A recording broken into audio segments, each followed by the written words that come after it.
Hey listeners, did you know that with just $5 you can make a real difference in the lives of underserved communities affected by inflammatory bowel disease? The Stephanie A. Wynn Foundation $5 Friday fundraiser is your opportunity to contribute to the IBD Patient Navigator Program, which provides vital resources, guidance, and support to patients navigating their health journey. And here's the best part. You can donate every Friday. With each $5 donation, you're helping ensure that IBD patients in underserved communities have access to the care and support they need. Every Friday counts, and your contribution makes a big difference. So if you've been enjoying the Health and Healing from the Inside Out podcast, take a moment to give back. Head over to the StephanieAWynnFoundation.org to donate today and join us in making a difference one Friday at a time. See you soon. A lot of very, very healthy, robust Americans believe that they are protein deficient.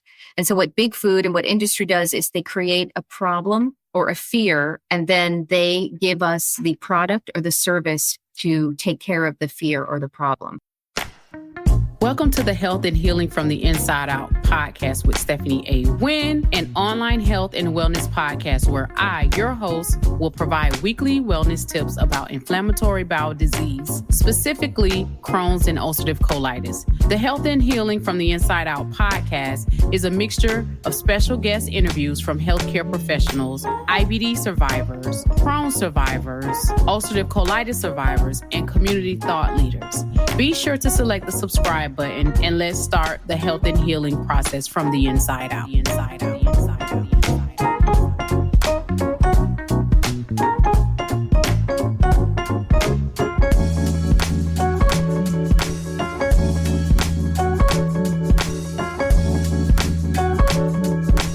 We are back for another episode of the Health and Healing from the Inside Out podcast, the show where we dive deep into the world of health and wellness, focusing on resources and expert tips for individuals diagnosed with inflammatory bowel disease, including Crohn's disease and ulcerative colitis. I'm your host, Stephanie A. Wynn, and each week we explore the stories, the challenges, and triumphs of those living with IBD, also known as inflammatory bowel disease.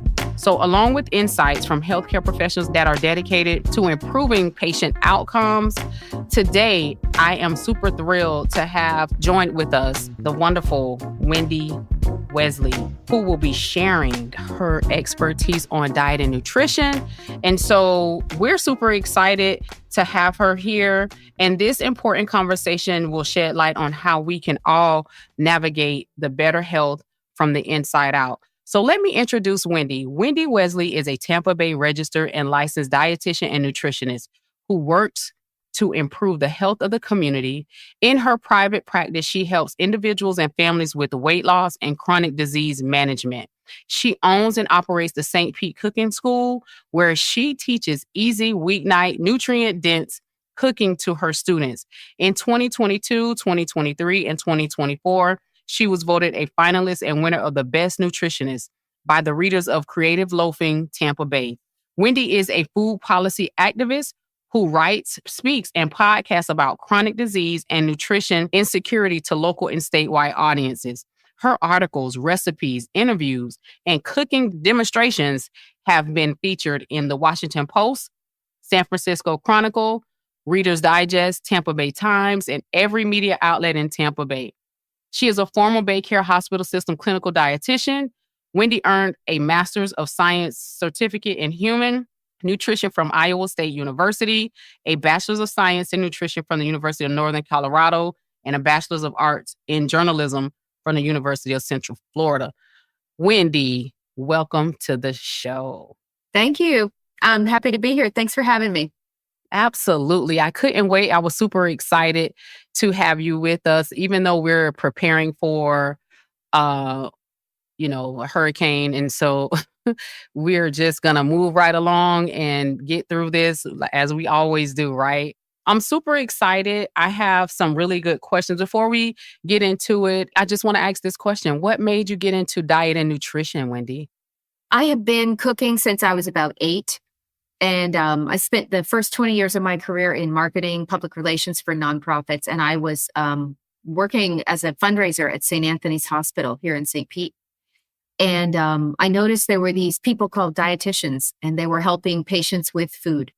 And I said, what if I could finally fulfill my dream to work in food without going into a kitchen and nothing. I just, at that point in my life, I was a mother of a young child and taking care of a house and all that. And I just knew that restaurant work was not for me. So I said, what if I could do clinical food work?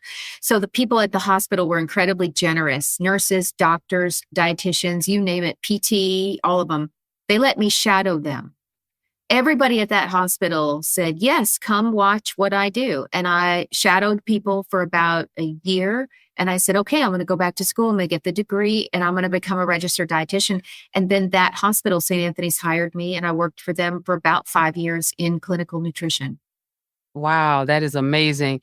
So this leads me into our first question because as you know, food is like, it's a struggle. The struggle is real. As they say, the struggle is real when trying to pick the foods that you need for your health, right? So many people struggle with finding the right balance between healthy eating and enjoying their favorite foods.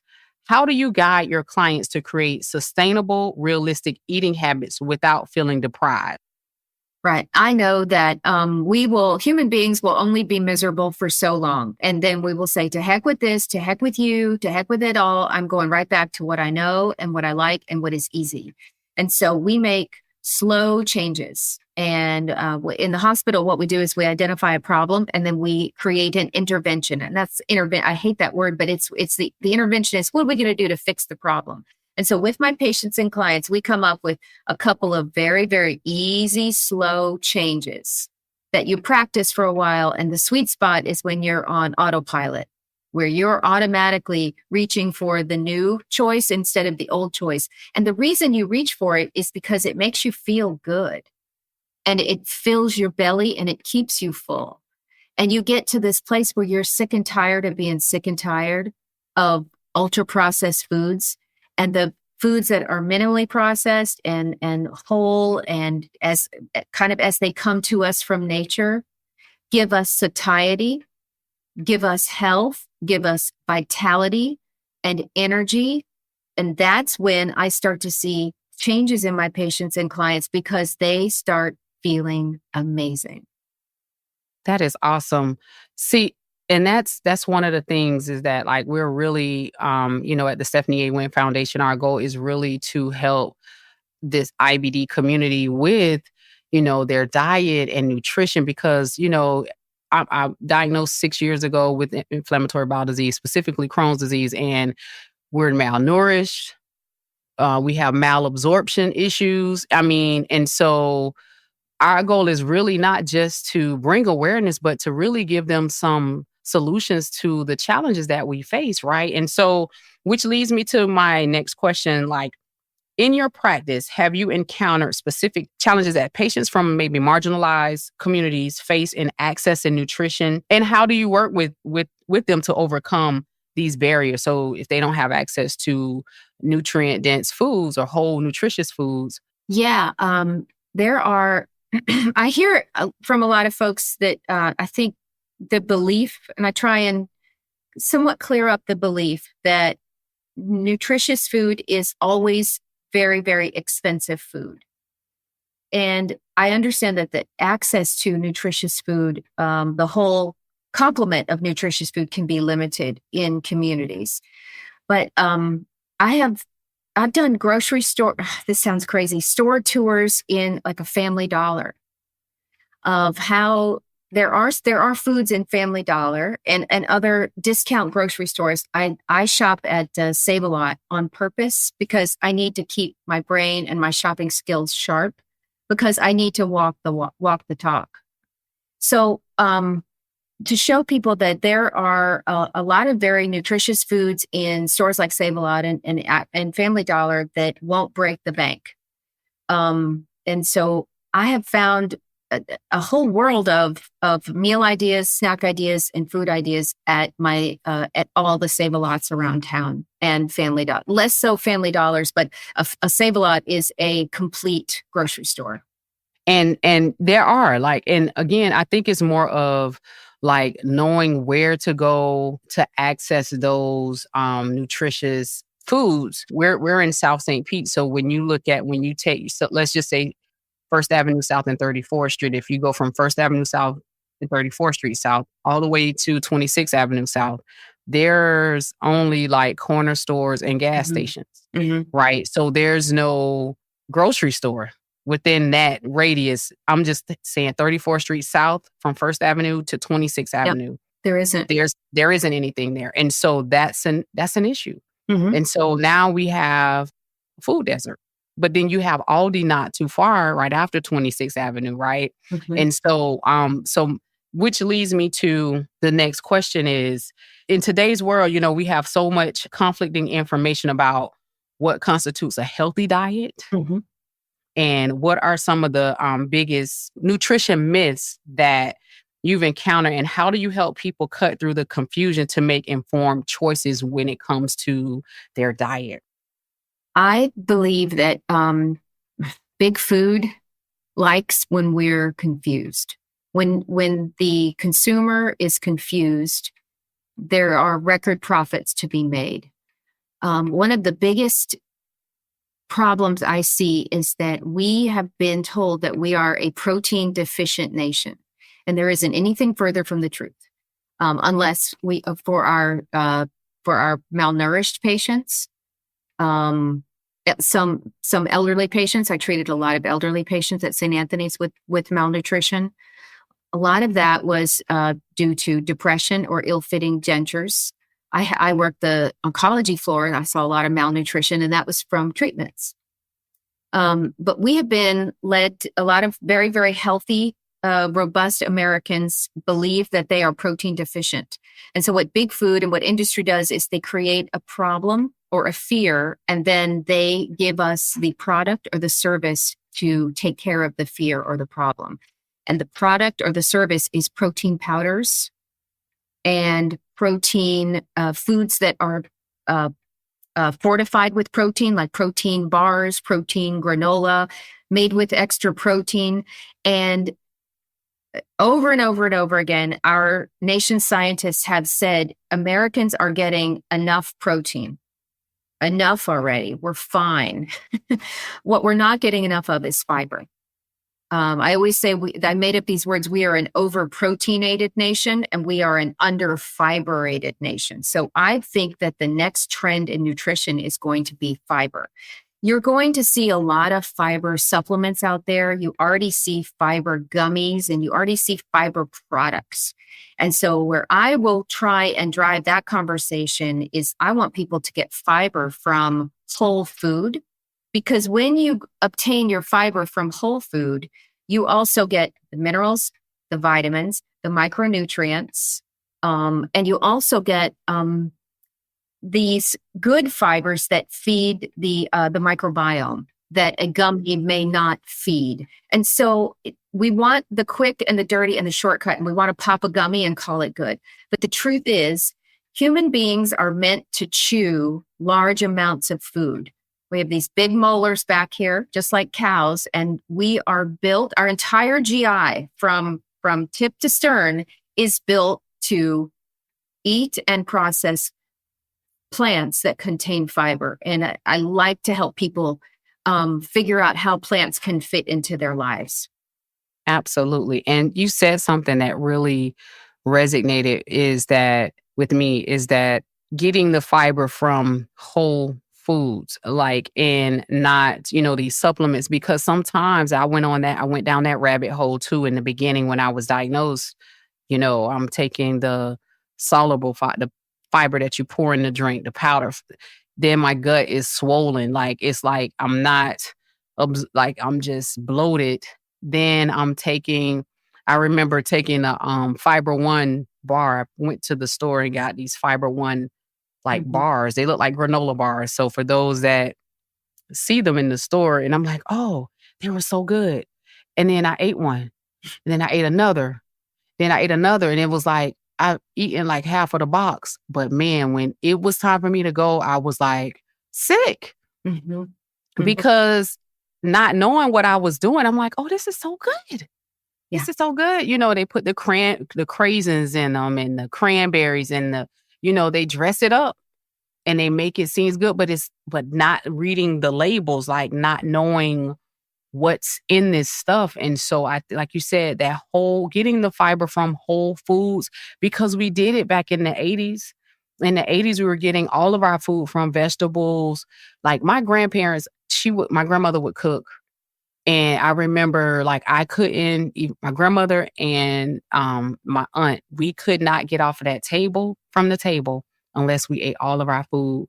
And if you didn't eat your food, like you didn't get any dessert. Like, and that was like big for me as a kid, right? Mm-hmm. So we have to get back to, getting your food from the garden, like your own food, like whole food. So, and that's really good. That is so good, Wendy. Thank you for sharing that with me. This is the final question that I have. And this is really good. So you have extensive experience helping people manage chronic conditions through nutrition.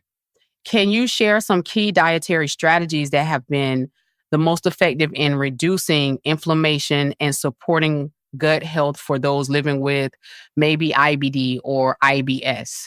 Yeah, I think that one of the major culprits of IBD and IBS is ultra-processed foods. And so that could be, those foods are very, very high in sodium. They're very, very high in white flour that is very low in fiber. They tend to be very high in added sugar. They are this combination of four things: sugar, salt, fat, flour.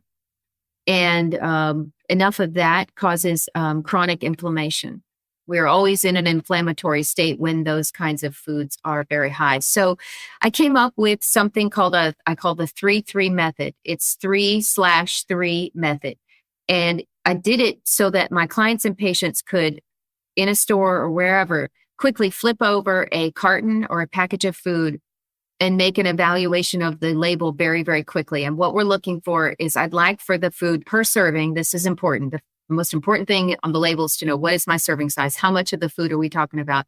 Are we talking about a half cup? Are we talking about 4 cups? What are we talking about? So per serving, I like for the food to have greater than 3 grams of fiber.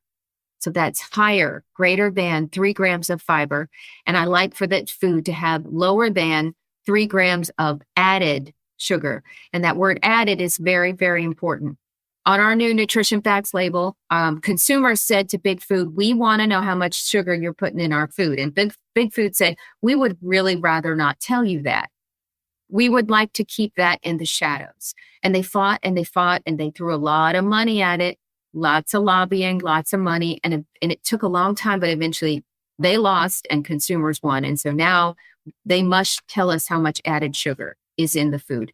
So I'd like for you to evaluate your label for lower than 3 grams of added sugar, not total sugars, because you know what? I don't really care about the sugar that's in an apple.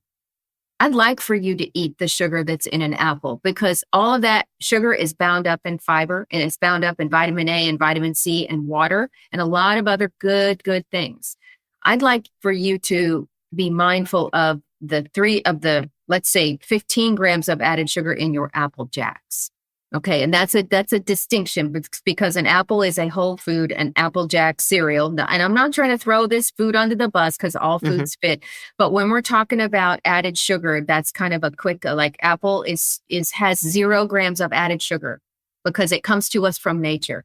And a cereal like an Apple Jacks has probably 15 grams of added sugar. And that onslaught of just constant sugar and low fiber flour and sodium can cause this chronic inflammation, which may be a reason for IBS, IBD. This has been a loaded interview. Like, this is really good. I really want to keep going, but I know you. I respect your time, Wendy. So we have just so those who are listening, we have coming up the Diet and IBD Lunch and Learn series that's taking place October 26th. And if you are able to join us in person or online, we have virtual options as well as online. Wendy is going to discuss her 3/3 method. She's also going to, teach, like she said, teach you how to evaluate your labels. Like, what are you reading? Do you understand what you're purchasing? Do you understand what's on the back of the label? So I want to thank you. And so, Wendy, is there anything usually during the show? This is what we do. We provide our audience with 3 takeaways. And can you provide us with like 3 takeaways that that the audience can start right now? Something that they can do with their diet today, they can implement today and work their way like with getting better over time. What's 3 tips that you would recommend for those that are struggling with getting that diet together? Yeah, I think there are a lot of granola bars and other kinds of bars out there for snack kind of things. They often contain very low fiber, very high sugar. And then people say, all right, so that's good. What do I eat? And I do recommend, I like when people I put together what I call the DIY do-it-yourself trail mix. And it's a mixture of your favorite nuts that are not covered in sugar, please. I'm trying to reduce added sugar and seeds. Let's look at seeds like sunflower seeds, pumpkin seeds, other kinds of seeds. And then if you want some dried fruit like some raisins, and you mix all of that in a Tupperware, and that becomes your salty, sweet, 3 p.m. crunchy snack. Let's talk about deep nutrition in that snack. There's good plant fats, minerals, vitamins, fiber, protein, carbohydrates. You may not want dinner. I'll put it that way. You may, and that I guess leads it to my second thing is that pay attention to your hunger. When you eat junk food, how long does it stay with you? When you eat ultra processed food, how long does it stay with you? Does it kind of love you and leave you?